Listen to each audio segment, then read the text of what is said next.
zaratumbye zajemo amashyira amaguru yahejemo ibintu bitumbye bimeze nk'ibidido ubundi yafashwe aribwa mu muhogo. Uwo ni umwana uri gutanga ubuhamya bw'uko nyine yafashwe akajya atubwira ngo ari kumva ngo ibintu ngo bimeze nk'inzego biri gukatagura mu muhogo ngo bikenda kuwuca. Ibyo bivaho noneho mu muhogo nyine bivamo bikajya bizamuka bishaka guturika mu bice mu matwi. Baramusengera ibyo bintu bimeze nk'ivumbi nyine bishaka gusohoka bivamo birakira hasigara mu muhogo. Noneho mu muhogo naho harakira. Amaze gukira rero bihita bifata nyine intoki n'amaguru. Noneho ku maguru hakajya hazaho utuntu tumeze nk'utubyimba duto dutoya ariko dusa n'umutuku natwo dutuma amaguru abyimba nyine. Ngaho tekereza reba ikivumvuri ibi mwebwe mwavuga ngo muhise mujya mu muntu uzi mu malogike ntazi aho mukura ariko ngo namwe murakabiriza ngo murakabya ngo ibivumvuri ngo byajya mu matwi. Njyewe ubwanjye nigeze nibonera umuntu reka iki kintu nkivuge kugira ngo munacyumve. Amadini yafashe amadayimoni amwuriza igisenge nababwiye nyine ngo utaranirwa agaramye agira ngo ijuru riri bugufi.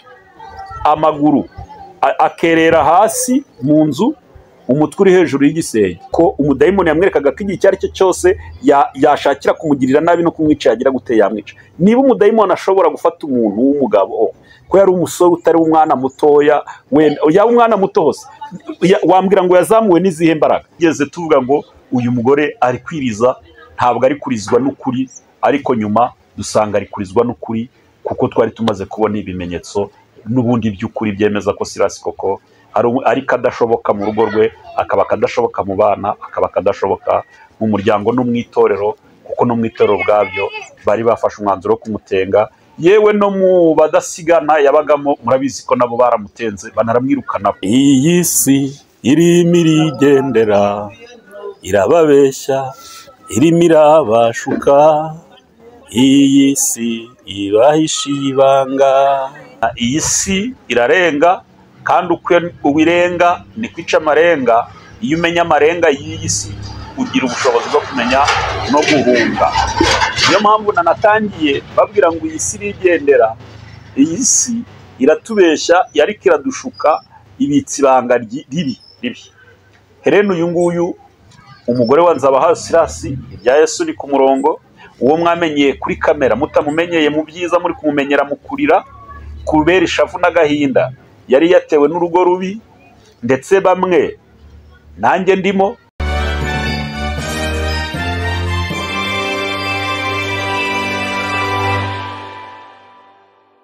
Muraho neza. Uyu munsi ushobora kuba ufite miliyoni 2 kuri konti yawe ariko ukaba warabuze ahantu heza hizewe wagura ibibanza. Reka nkurangira ahantu heza kandi hizewe ku mutekano. Aba wifuza ibibanza, intebe zo mu nzu, utubati, firigo ndetse n'ibindi, tugane tugufashe ku giciro kandi gitoya cyane utasanga ahandi.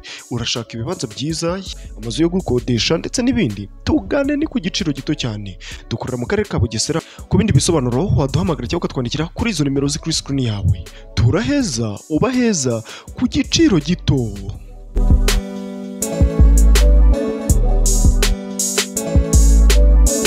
Iyi si irimo irigendera irababeshya irimo irabashuka, iyi si ibahisha ibanga. Shalom shalom bene data bakundwa, nuko twinjiye uyu munsi tuvuga ngo iyi si irimo irigendera iratubeshya iradushuka, nyamaze ibitsi ibanga ritari ryiza. Ndabaramukije aho muherereye mu mpande enye z'isi, mu mpande enye z'igihugu cyacu, amajyepfo, amajyaruguru, iburasirazuba, iburengerazuba ndetse no mu mujyi wa Kigali. Abakunzi b'ihuriro TV show ndetse n'umucyo wera, mukomeze kugubwa neza aho muherereye mu izina rya Yesu. Ariko kandi njyewe ntago ndi neza cyane, ndarwaye uretse ko ntabwo nkutse umutima, ndaza kumera neza, ndabyizeye ndaza kumera neza. Rero bivugiye kugira ngo abasenga dufatanye gusenga kugira ngo ndusheho kugira imbaraga, kuko nubwo nje mu kiganiro ntabwo meze neza, ariko kandi bitewe n'impamvu zitumye nza mu kiganiro, nicyo gitumye mvuga ngo reka mbyuke nihangane mvuge kuri iki kintu, tubiganireho turebe niba nta gikwiriye gukorwa kugira ngo haboneke ubutabazi kuri uyu muryango. Rero mbere yuko twinjira mu kiganiro, abantu b'Imana nk'abakristo dukwiriye kubanza tukanasenga kugira ngo Imana idushyigikire kandi ihagararane natwe muri iki kiganiro, icyampa ugafatanya nanjye gushakira igisubizo uyu muryango tugiye kuganiraho, kuko ntago byoroshye. Mana, mu izina rya Yesu ndagushimye kuri umubyeyi mwiza kandi ukaba uri Imana y'amahoro, uradukunda, utwitaho, utumenyera byose. Uhabwe icyubahiro ko twemereye ko tugeze aya magingo, aya masaha turi bazima. Rero iki kiganiro tugiye gukora utwemerere ntihaboneke impamvu n'imwe yatuma Satani akitambika akabangamira umugambi wacyo, ntikigere ku bantu cyangwa ngo kibyare umusaruro ukenewe, kuko tugiye kuvuga ku muryango ukeneye ubufasha, kandi nta rindi deni dukwiriye kugira uretse ideni ry'urukundo. Dukwiriye gufasha imfubyi n'abapfakazi n'abari mu mibabaro yabo, kuko waturemeye imirimo myiza muri Kristo Yesu, ko tuyigenderemo. Hagararane natwe, tugirire neza.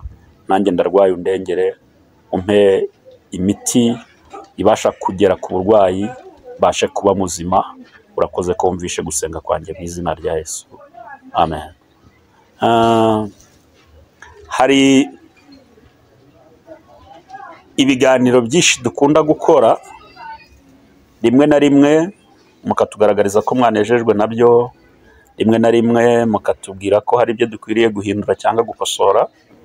Rero Imana igihe umugisha buri muntu wese ufata umwanya we akandika commentaire, agasangiza abandi ibiganiro dukora kugira ngo bigere kuri benshi. Hari n'abaduhamagara bakatubwira uko babyumva twabikora neza kurushaho. Mwebwe mwese abafite icyo mukora kuri twebwe kugira ngo ibi biganiro bigere ku ntego yabyo, Imana igibaha umugisha. Rero nari mvuze ngo hari umuryango tugiye kuganiraho. Ndashaka kugira ngo mbanze nkine amajwi mfite hano, hanyuma mubanze mwumve ingorane uwo muryango ufite, noneho tuganireho. Mbone kubabwira ngo ngo uwo muryango ni uwuhe. Reka mbanze nkine amajwi mfite, nindangiza gukina amajwi mfite mwumve ingorane z'uwo muryango, hanyuma mbone mbabwire uwo muryango ngo ni umuryango wande, ni uwuhe muryango, uri ahagana uherereye hehe, ubundi njyewe nawe dufataniriza hamwe gushaka igisubizo. Reka twumve icyo uwo muryango uvuga cyangwa ikibazo bafite. Nyura mu gikari ntacyo bagufashe bafite. Reka twumve. None se birasaba ko umuntu ajyana kwa muganga kugira ngo umubyeyi akire? Kwa muganga cyangwa twagiyeyo bikanga, turara mu bitaro, mbega byaranze. Ibinyarwanda twagiyemo byaranze, mbega ikintu twakora sedeje. Ubu nk'umubyeyi umurwaje uri kubona ameze ate? Ubona ikibazo nyamukuru kirahagana? Arwaye mu matwi, ngo hari ibintu byenda neza. Ntabwo akubita, zaratumbye zajemo amashyira, amaguru arwaye mu matwi, ngo hari ibintu byenda abirimo birakurura, intoki ni ukwirirwa akubita, zaratumbye zajemo amashyira, amaguru yahejemo ibintu bitumbye bimeze nk'ibidido, wagira ngo bagiye bamukanda hazamo ibintu by'amaraso, amaguru ntiwakoraho, mbega ni intere yaho. Mwongere mwumve. Zaratumbye zajemo amashyira, mwumve umubiri. Arwaye mu matwi, ngo hari ibintu byenda abirimo birakurura, intoki ni ukwirirwa akubita, zaratumbye zajemo amashyira, amaguru yahejemo ibintu bitumbye bimeze nk'ibidido, wagira ngo bagiye bamukanda hazamo ibintu by'amaraso, amaguru ntiwakoraho, mbega ni intere yaho. Nta kindi gisubizo uretse gushaka ukuntu yava aho ngaho. Urumva aho ngaho yahajya nta kindi kuko aha hantu yazahapfira kandi umuntu umwe ndi umuntu umwe sibyo noneho nta n'amafaranga afite ntaki mbega ni ukumureba gutyo gusa nta kindi nakora. ubu porosiperi umuntu yamushakira kuyihe telefone? reka mbashakire n'andi majwi aho navuganye n'umwana w'uwo mubyeyi bavuze ufite icyo kibazo. waramutse akajya atubwira ngo ari kumva ngo ibintu ngo bimeze nk'inzembe biri gukatagura mu mbese niba umwe atubwira uruhande bimwe none se ubundi muhogo nyine bivamo bikajya bizamuka urumva akajya atubwira ngo ari kumva ngo ibintu ngo bimeze uburwayi bari kutubwira bwaba atari bwo nyuma barwaye ubundi yafashwe aribwa mu muhogo.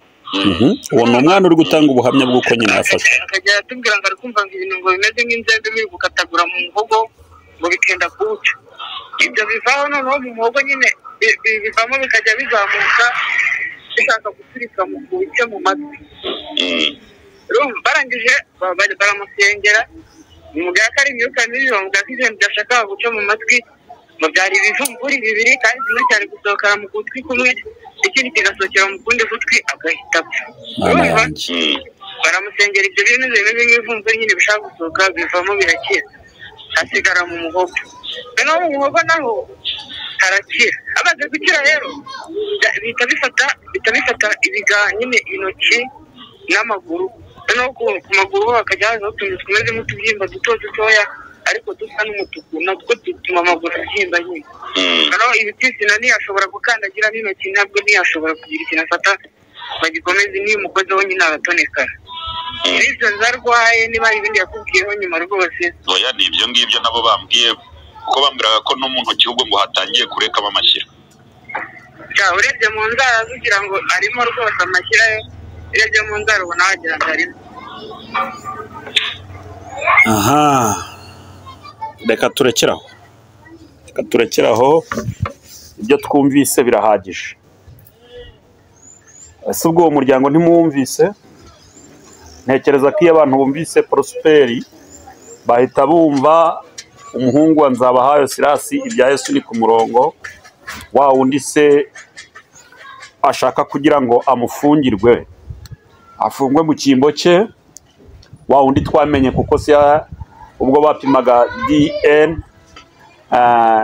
ngo barebe ko umwana wa mukobwa wa mwana wundi nyine wo bita Divine yaba ari uwa Sirasi, aho yahagaze mu rukiko akavuga ati nyakubahwa umuyobozi w'urukiko ndakwinginze ntushingire ku bisubizo bya DNA yatanze kuko umuhungu wanjye ashobora kuba ari we wateye Divine inda, hanyuma bitewe n'uko ari umuhungu wanjye w'amaraso hakaba nyine iryo sana ariho riri kuva, rikaba riri kuva kuba umuhungu wanjye nyine nk'umuhungu wanjye bwite dusangiye amaraso yabyara hanyuma umwuzukuru wanjye tukagirana isano. Timucunge niba iryo sano riri hagati yanjye n'umwana atari iryo kuba ari umwuzukuru wanjye.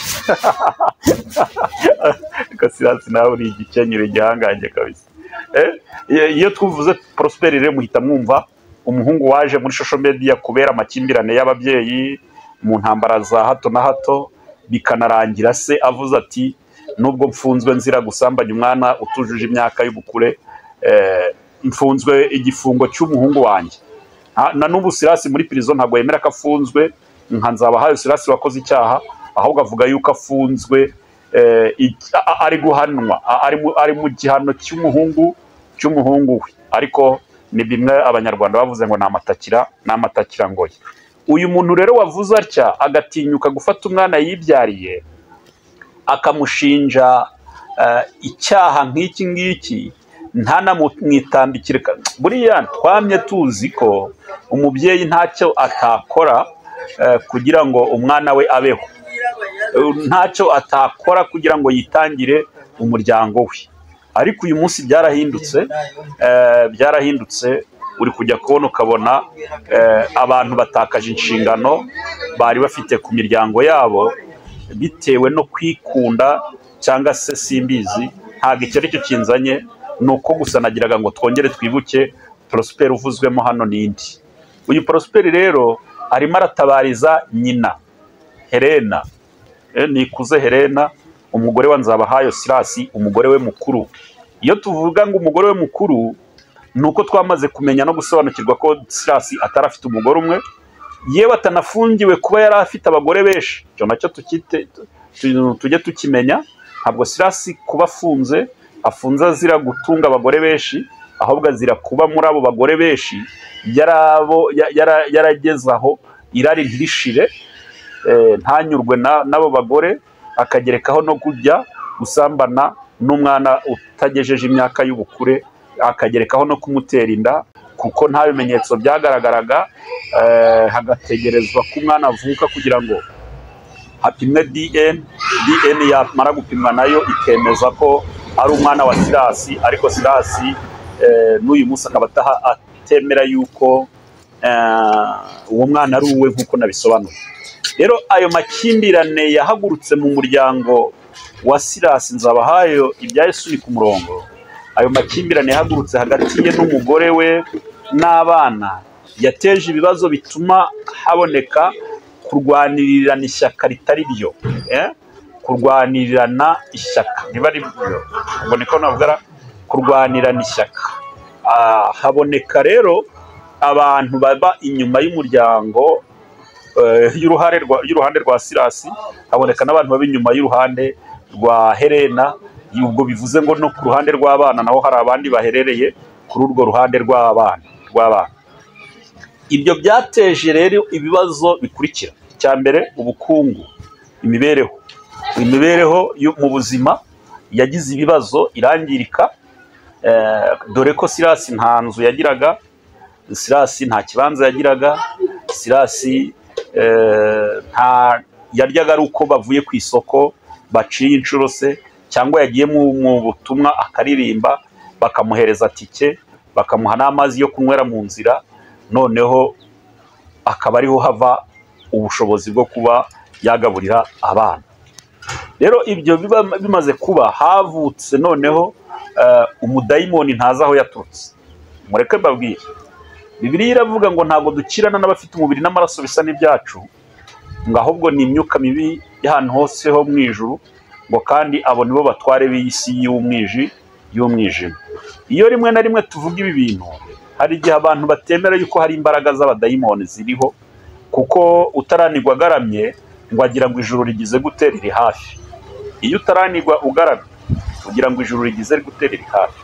Iyo ikibi kitarakugeraho ntabwo ushobora kumenya ingorane z'uwo cyashyikiye cyagezeho. Ariko ndagira ngo nkubwize ukuri, uwambaye umwambaro w'urugamba yere kuwukuramo ngo yirate nk'umuntu watabarutse. Iyi si irarenga, kandi uko ubirenga ni kwica amarenga. Iyo umenya amarenga y'iyi si ugira ubushobozi bwo kumenya no guhunga. Niyo mpamvu nanatangiye babwira ngo iyi si irigendera, iyi si iratubeshya, yariko iradushuka, ibitsi ibanga ribi. Helena uyu nguyu, umugore wa Nzabahayo Silas, ibya Yesu ni ku murongo, uwo mwamenyeye kuri kamera, mutamumenyeye mu byiza, muri kumumenyera mu kurira kubera ishavu n'agahinda. Yari yatewe n'urugo rubi, ndetse bamwe nanjye ndimo, tukamubona amarira nk'aho ari amarira y'ingona ari ukwiriza, kubera yuko Silas yatwerekaga ko nawe ari indushyi mu rugo rwe, akatwereka n'ibimenyetso by'ibinyoma, twebwe tukagira ngo ni ukuri. Hari ubwo twigeze tuvuga ngo uyu mugore ari kwiriza, ntabwo ari kurizwa n'ukuri, ariko nyuma dusanga ari kurizwa n'ukuri, kuko twari tumaze kubona ibimenyetso n'ubundi by'ukuri byemeza ko Silas koko ari kadashoboka mu rugo rwe, akaba kadashoboka mu bana, akaba kadashoboka mu muryango no mu itorero, kuko no mu itorero bwabyo bari bafashe umwanzuro wo kumutenga. Yewe no mu badasigana yabagamo, murabizi ko nabo baramutenze, banaramwirukana kubera imico n'imyifatire ye mibi. Ntabwo rero umuntu yakwangwa n'umugore ngo yangwe n'abana, yangwe n'itorero, yangwe n'imiryango abamo, mu by'ukuri atafite umugayo, aba afite umugayo. Rero izo nari mvuze ko icyo bita umudayimoni ntabwo nzi umudayimoni waje muri uru rugo rwo kwa Nzabahayo Sirasi icyo yuririyeho ngo ni iki.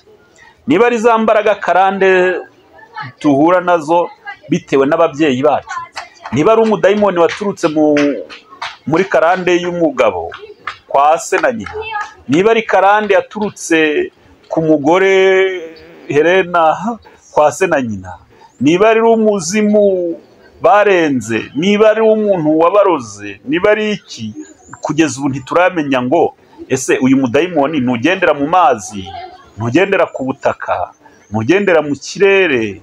Uyu mudayimoni ese icyo mwumvise ni kimwe, nuko nyuma y'ibyo byose dusangiye kumenya, kuko nzi ko ni bakeya batazi inkuru ya Nzabahayo Sirasi. Nyuma y'ibyo byose hiyongereyeho ko noneho umugore bamuroze kubora nibyo bamuroze indwara y'amayobera. Ese kubera iki turi kuvuga ko ari uburozi? Kandi rimwe na rimwe hari abatemera uburozi ko bubaho, abatabwemera ntimukaburwaze cyangwa ngo muburware cyangwa ngo muburye, kuko inshuro nyinshi hari igihe umuntu yemera ikintu kuko cyamushyikiye.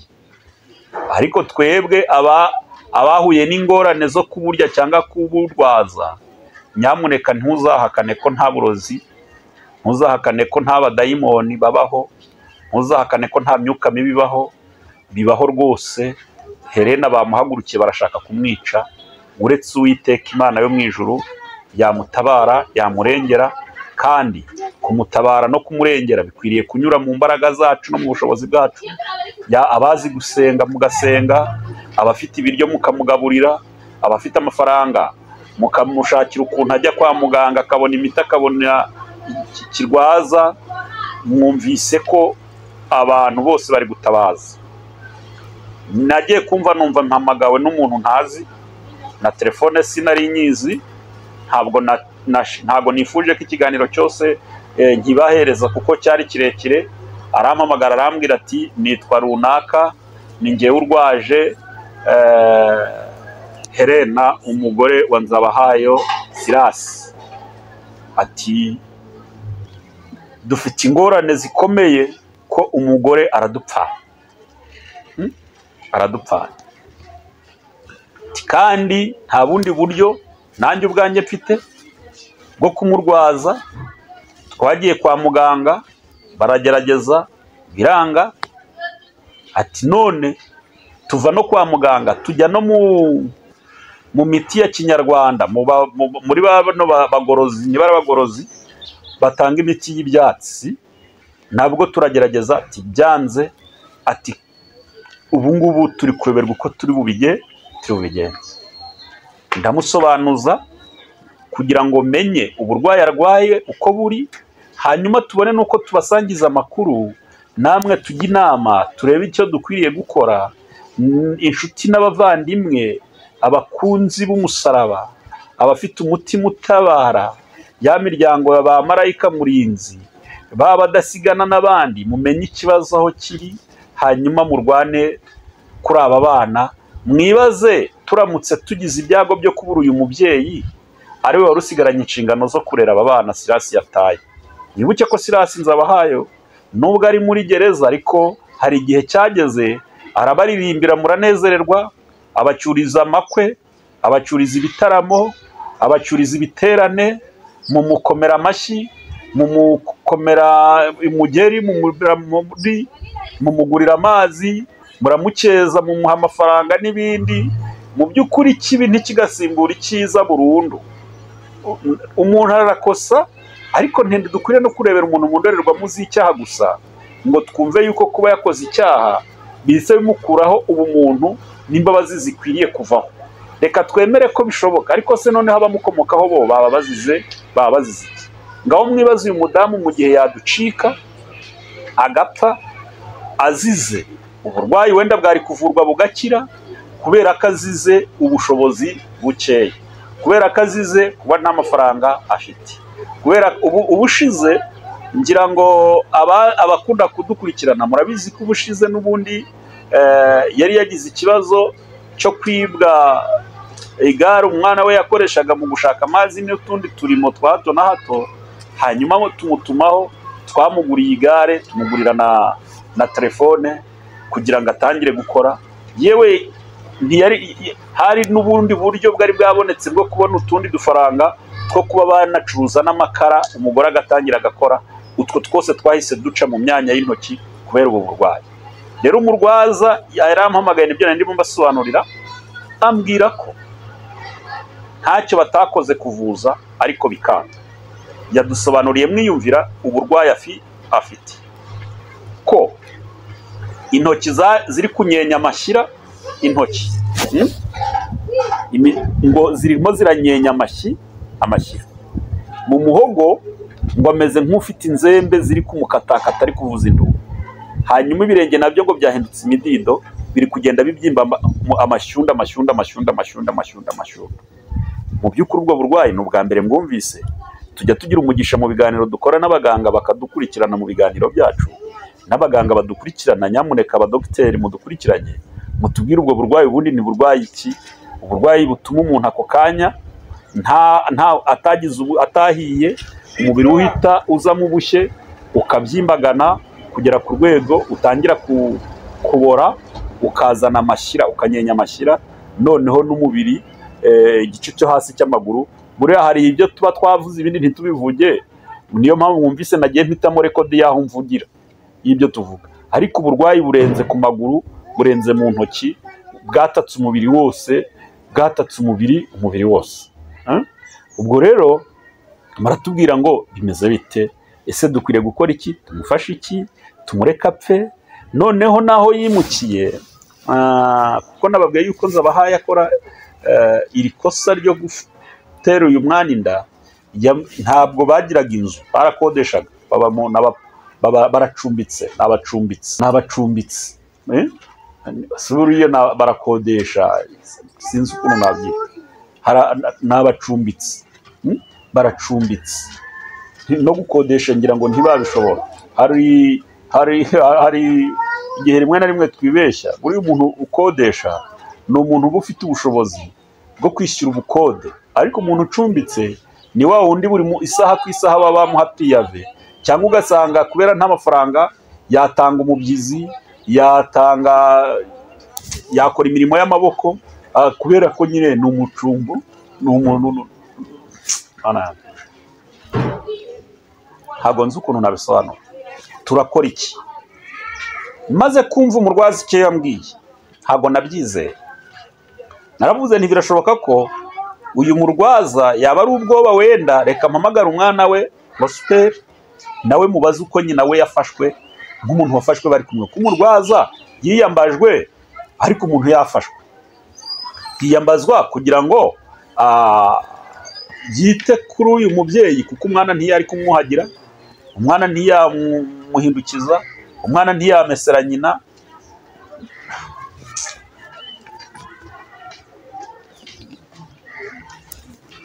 Isi ya none ni agahinda gusa, ni umubabaro gusa. Nyamuneka ntujye ubona uguwe neza ujye umenya ko hari abandi bababaye. Nyamuneka ntujye useka ujye umenya ko hari abandi bari kurira. Ibyishimo byawe ntibitume utazirikana abababaye. Ibisubizo byawe ntibitume wibagirwa ko hari abantu basenze nk'uko nawe wasenze, ariko uyu munsi batarabona ubutabazi. Imana ikwiteho kandi ikwigisha uko ukwiriye gukora kugira ngo ubashe gukiranuka ku gato no ku kanini. Umwana arambabaje, muhamagara ambwira ati mama uko yafashwe, ati yafashwe ataka mu muhogo, avuga ko hari inzembe ziri kumukebagura n'imbere. Tujya kwa muganga biranga, ati za nzembe abanyamasengesho barasenga, ati kuko twabonaga nta kindi gisubizo, kandi nawe waba uri umunyamasengesho ukaba utari gufatanya nabo gusenga. fatanya nabo, ntabwo gutabara umuntu ari amafaranga gusa, ahubwo no gusenga ubwabyo ni ubutabazi bukenewe kuri uyu muryango, kubasengera, kubingingira, ukabasabira Uwiteka kugira ngo aborohereze. Uwiteka agira ati aborohereze kuko bararuhijwe. Hanyuma ngo za nzembe zivamo bya bindi bigenda mu giti, ibivumvuri, bya bindi bicukura igiti, ngo habita byataka amatwi ngo bihinduka ibivumvuri. Mu by'ukuri reka nze mbabwire mwa babyeyi bantu mudukurikiranye, n'akabaragasa kamwe gato, akabaragasa bubaragasa uzumve kakugenzeho kagasa naho kashatse kwinjira mu gutwi, ukumva akabaragasa kabaye nk'agashatse kwinjira mu gutwi, uzumve uburyo umubiri wose uhita utakaza, navuga gute, uhita wumva utazi ibikubayeho, ishyano rikugwiririye, ntushobora kugira amahoro, urakorogoshora ukagira ute kandi ari akabaragasa. Ngaho tekereza, reba ikivumvuri, ibi mwebwe mwavuga ngo muhise mujya mu muntu uzi mu malogike ntazi aho mukura, ariko ngo namwe murakabiriza ngo murakabya ngo ibivumvuri ngo byajya mu matwi. Nababwiye nyine ngo utaranirwa agaramyagira ngo ijuru riri bugufi. Uretse n'ikivumvuri, njyewe ubwanjye nigeze nibonera umuntu amadini yafashe, amadayimoni, amwuriza igisenge, amaguru akerera hasi mu nzu, umutwe uri hejuru y'igisenge. Wajya mu nzu ukamubona igice igihimba cyo hasi, wasohoka hanze ukabona umutwe kandi ntahafashe. Rero niba amagini ashobora kugufata, ibyo ndi kubabwira ntabwo ari story, narabyiboneye n'amaso yanjye. Ni umuntu twasengeraga wari watewe n'umuzimu kandi w'umugabo we, amubuza ngo kumuta. Ni umuntu wari warapfuye, amaze gupfa. Reka iki kintu nkivuge kugira ngo munacyumve. Ni umuntu wari wapfuye, amaze gupfa agira na kondisiyo, akaba yari afite, ntiyapfa, arashyingurwa, ariko aba nk'udapfuye muri za mbaraga shimike z'imyuka mibi yabo. Akajya atera umugore we ku gisasiro, akajya atera umugore we mu rugo, akamuha kondisiyo n'amabwiriza, kandi mu by'ukuri yarapfuye. Bigeze aho umugore ananijwe no kuzajya ahora ararana n'umuzimu, ananijwe no kuzajya ahora ahabwa amabwiriza n'uwo muzimu, kuko yarazaga uko yakinga kose ibihinduzo yakingisha ibyo ari byose. Uwo muzimu agakingura, akicara muri salo, bakaganira imbona nkubona, inyumva nkumve, kandi ibyo vuga ngo ni mu bitekerezo gusa. Noneho yibwira ko impamvu ari uko ngo yari yarapfuye, atanze amabwiriza n'amategeko. Aba bantu bajya batanga amabwiriza n'amategeko y'aho bazashyingurwa bapfuye, nabo buriya mujye mubitonda. Ngo yari yaravuze ati nimpfa ntimuzanshyingura ahandi, muzanshyingura hano mu rugo kandi munkingure mu nzu. Ategura n'inzu azashyingurwamo.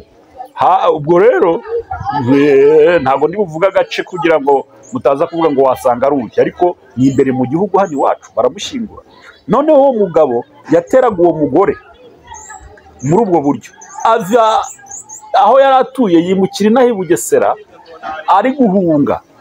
Wa muzima akamusanga, akamubwira ati ngewe rero nta mpamvu yo kugira ngo untuze mu icumbi kandi mfite urugo, ugomba gutahuka nkagutungira mu rugo iwanjye nk'umugore wanjye twasezeranye. Niba ubyanze nanjye nta mahoro nzagira nzaguha. Dufatira ibihe uwo mudamu gusenga, arabohoka. Abohotse wa mudayimoni yimukira mu bana. Umunsi umwe nibwo yaduhamagara avuga ati noneho byakomeye, wa mudayimoni yafashe umwana we yamumanitse hehe? Mu mabati. Turagenda, tugezeyo dusanga koko umwana umudayimoni yamufashe, aramuzamura mu kirere, umutwe. Umva ikindi kintu gitangaje, ibati ntiryacitse. Wenda ngo uvuge ngo ibati hacitse ahantu hangana n'umutwe. Ibi bintu ibati ntabwo ryigeze ritoboka. Wenda ngo wavuga ngo ibati ryatobotse. Abadayimoni, imbaraga z'abadayimoni mwe murazizi. ntabwo muzizi, niyo mpamvu mukina nazo, cyangwa ugasanga abababaye barushe ntabwo muri kubarebera mu mibabaro yabo ngo mubagirire neza. Dusanga amabati, umwana igihimba kiri hasi, amaboko ari kumwe n'igihimba, umutwe nawe uri hehe, uri hejuru. Wamuhamagara akakwitabira hejuru y'igisenge ukaba utakurura.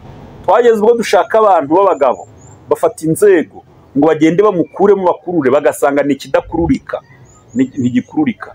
Imbaraga z'amasengesho nizo zamuhanuye aho ngaho, zirongera zimumanura aho mu gisenge kandi atakomeretse, atagize ate. Ariko umudayimoni yamwerekaga ko igihe icyo ari cyo cyose yashakira kumugirira nabi no kumwica yagira gute yamwica. Niba umudayimoni ashobora gufata umuntu w'umugabo ko yari umusore utari umwana mutoya, yaba umwana muto hose, wambwira ngo yazamuwe n'izihe mbaraga? Niba izo hari imbaraga zishobora kuza zitagaragara, zitagira amaboko, zitagira amaguru, zigaterura umuntu ku butaka, zikamumanika mu gisenge, ibyo narabibonye n'amaso yanjye, ntabwo ari story, narabibonye n'amaso. Urumva Bibiliya iravuga ngo nta kindi kirukana uwo mudayimoni uretse kwiriza ubusa no gusenga. Rero uyu mudamu hari nayo mbivuze ngira ngo niyama abantu bashobora kuvuga ngo ibivumvuri, ngo ariko ngo abanyamasengesho baba bibonye bate ku buryo bavuga ngo bivumvuri ngo byabonetse gutya. Katwiganirire n'ababyumva, wowe utabyumva n'ikiganiro nushake ntunakirangize, nushake ntunacyumve kihorera. Ariko ndagira ngo nkubwire ngo shima Imana niba wowe bitaragera mu muryango wawe, shima Imana niba bitarakugeraho, shima Imana niba bitaragera mu nshuti cyangwa abavandimwe. Ariko hari imbaraga zitagaragara zinanije abantu muri iki gihugu, muri iyi si ya none. Hari imbaraga zitagaragara, imbaraga shimika z'abadayimoni zitumye umuntu aba ku rwego atakagombye kuba ariho, zibujije abantu amahoro, zitumye abantu bahinduka incike kandi barabyaye, zitumye abantu bahinduka imfubyi kandi bafite imiryango. Hari imbaraga zitagaragara zisenya imiryango, umugabo n'umugore. Iyumvirire, ababizi barabizi. Nari nkivugira kuri Herera ngo hazamo ibivumvuri mu matwi, bya bivumvuri bivaho, barasenga birasohoka. Ariko umudayimoni we ntiyanyurwa, aba yinjiye mu biganza, yinjiye mu birenge, none ari gutoboka amashyira mu ntoki, amaguru yabaye imidido, ari kuzana ibibyimba bigaturagurika nabyo.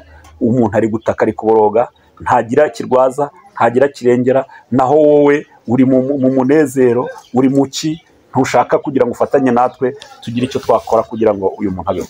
Rero ni ubutumwa nari nkuzaniye nk'ubu ngubu kugira ngo umenye icyo ukwiriye gukora, ejo utazavuga ngo kuki tutabivuze, kuki byari kugenda gute, kuki. Icyo ushoboye gukora aba ari cyo ukora. Icyo ushoboye gukora aba ari cyo ugira ute, aba ari cyo ukora. Waba ufite nimero ya telefone ye ukamuhamagara, waduhamagara ukamudutumaho. Inzira iyo ari yo yose urakenera gukoresha uyikore, ariko ubashe kugira icyo ukora. Nutanagira icyo ukora mu buryo bufatika, wenda ngo iyo sukari muri icyo gikoma, nibuze fata n'umwanya w'iminota 30 cyangwa 20 upfukame ku karago, ku mukeka, mu cyumba cyawe, hahandi usengera Imana, ubwira Imana uti Imana nkweretse umuryango wa Nzabahayo Silas. Ariko uyu mudayimoni ntago tuzi ngo ni mudayimoni. Ese ikindi turinginga aba bantu bari kubikora, mwoka byaramwete imbere ya kamera, dusabiye imbabazi y'umuryango wa Nzabahayo Silas. Mushakaho iki? Wabagize gute kugera ku kigero rwose muri guteza ibivumvuru uyu mudamu mu matwi? Yakoze iki ku buryo mutamugirira ikigongo? Katari we wafungishije Nzabahayo, katari we wamwohereje kujya gusambana, katari we wamuteje ibyo byose. Uyu mubyeyi ubundi napfa aba bana. Nari ngiye kuganira nabi, niko mutazabarya cyangwa ngo mubagabane mu bundi buryo, mwamuretse akirerera abana. Ariko buriya nta muntu utakora wakora umurimo adafitemo inyungu. Bivuze ngo n'abarozi baba bafite inyungu nubwo tutazimenya zitagaragara. Nibakore, ariko igihe kizagera buri muntu wese ahembwa ibikwiranye n'ibyo yagize gute yakoze. Rero reka ngarukire hano, ikiganiro kangisoreze hano, ntegereze ibitekerezo byanyu, ntegereze ubujyanama bwanyu, ntegereze ubufasha. Dore ko abakunzi banjye ndabizi ni benshi, munkurikira muri ibihumbi byinshi bitandukanye.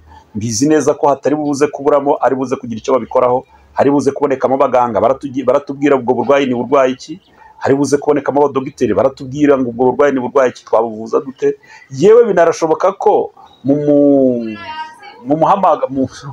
mu mpano yawe ushobora no kuvurisha ibyatsi, uri umutampera, uri umugorozi, ukavuga uti nyamaze mufashe igicucu n'umuravumba mukabivangavanga, mwabikandakandira kuri izo ntoki, mwabyotsa ubuhandanzovu. Hari abaturangiye ubuhandanzovu ngo nitwotse ubuhandanzovu ngo twomeke kuri ibyo bibyimba ngo bijye birimena ngo n'izo ntoki ngo ayo mashyira avemo, nibyo byiza. Ibyo nabyo turi kugerageza.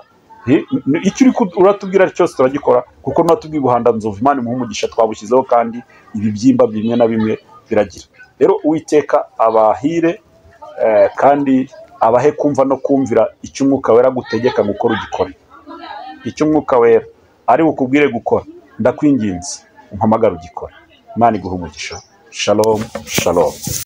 Muraho neza, uyu munsi ushobora kuba ufite miliyoni 2 kuri konti yawe ariko ukaba warabuze ahantu heza hizewe wagura ibibanza. Reka nkurangira ahantu heza kandi hizewe ku mutekano. Waba wifuza ibibanza, intebe zo mu nzu, utubati, firigo ndetse n'ibindi, tugane tugufashe ku giciro kandi gitoya cyane utasanga ahandi. Urashaka ibibanza byiza, amazu yo gukodesha ndetse n'ibindi, tugane ni ku giciro gito cyane.